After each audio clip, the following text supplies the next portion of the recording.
Has expired. The question is that the motion be agreed to. The Leader of the House.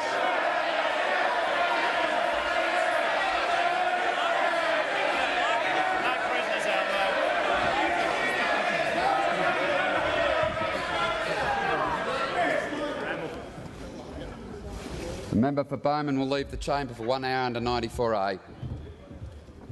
The Leader of the House. Thank you, Mr Deputy Speaker. For this Leader of the Opposition, his whole notion of leadership is the political equivalent of going the biff.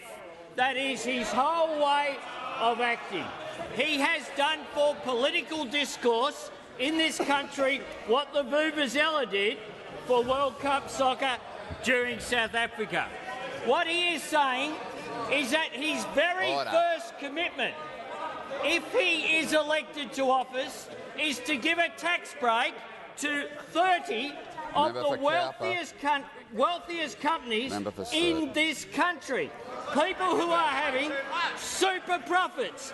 People who not only are making these profits, they're people who say they're prepared to pay the tax. They should pay the tax. We on this side of the chamber say yes to the minerals resource rent tax. The Australian public say yes to the minerals rent tax. The big miners say yes to the MRRT.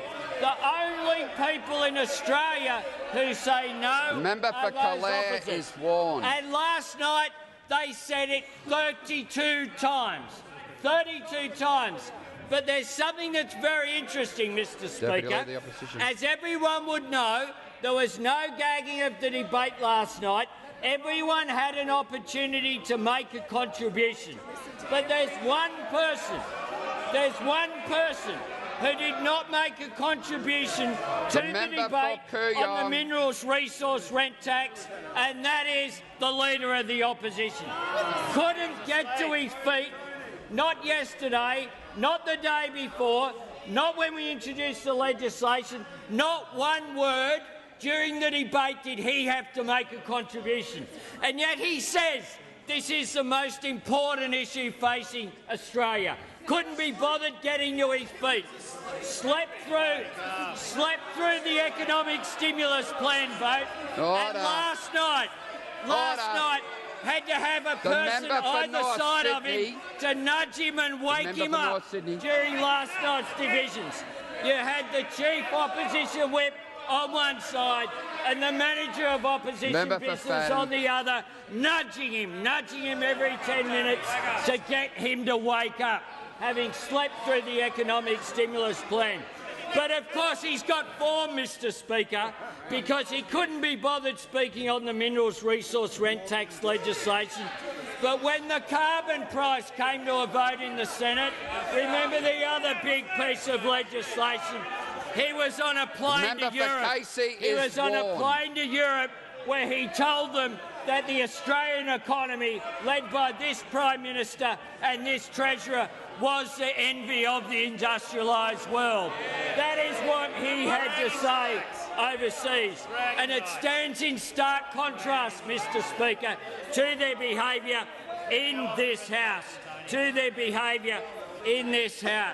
The fact is that this Leader of the Opposition is hoping to survive and get out of this place because he's looking forward to Christmas, because he's hoping that Santa brings him a policy. Because what happened like yesterday in his own caucus room, Mr Speaker, is that one by one they stood up and they spoke about the National Party tail wagging the Liberal Party dog. They spoke about the pathetic failure of modern liberalism under this leader. The party that Menzies had this to say about, Mr Speaker. This is what Robert Menzies said, the founder of the Liberal Party. In other words, on far too many questions, we have found our role to be simply that of the man who says no. A visionary was Robert Menzies. 67 years ago, he picked this bloke. 67 years ago. And this is what he also said about this bloke. He said this: there is no room in Australia for a party of reaction. There is no useful place for a policy of negation. That is what Robert Menzies said about this person who has led the coalition of yesterday into the no-alition of today.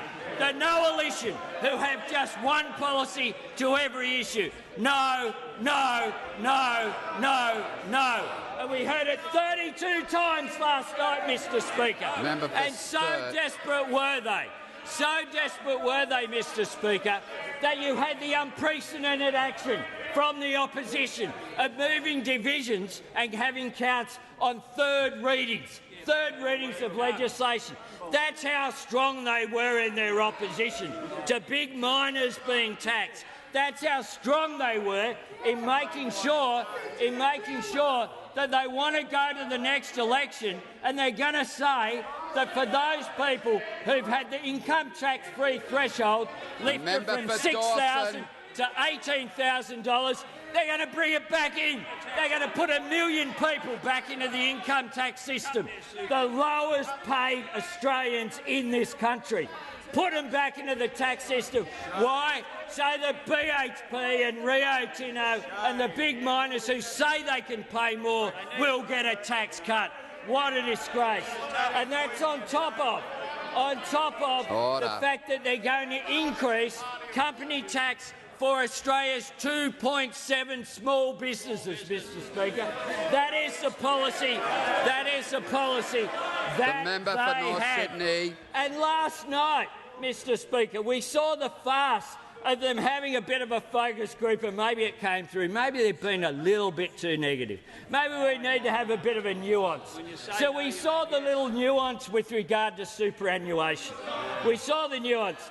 They didn't trust the shadow finance minister, so he was out of the loop. But they made an announcement about superannuation, about how they were going to support it. And guess what? Last night, the member they voted for against it again. They voted against the super changes last night.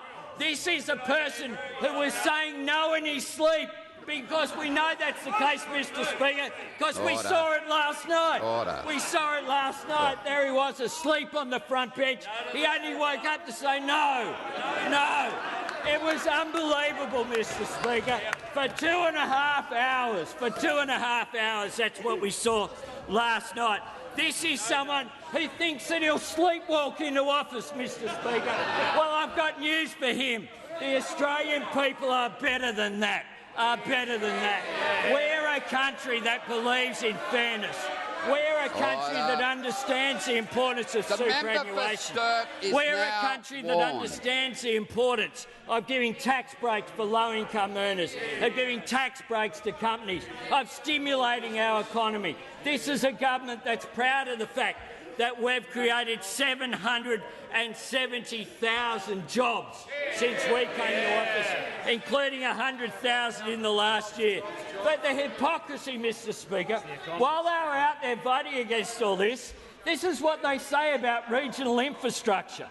In today's papers in Gladstone, where we've announced a fast-tracking of funding for the Calliope Crossroads, the member for Flinders had this to say. Mr O'Dowd said the announcement was a direct result of representations by himself.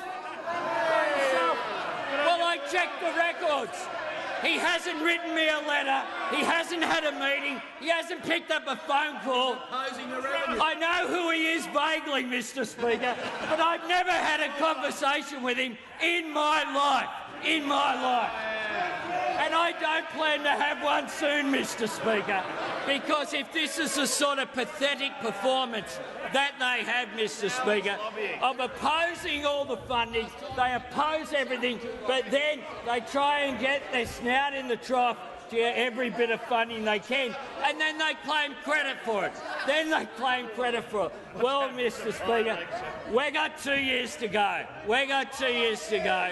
2 years of your relentless negativity. The game's up. Your backbench know it, and pretty soon you'll know it too. Order. The question is that the motion moved by the Leader of the Opposition for the suspension of standing and sessional orders be agreed to. All those of that opinion say aye.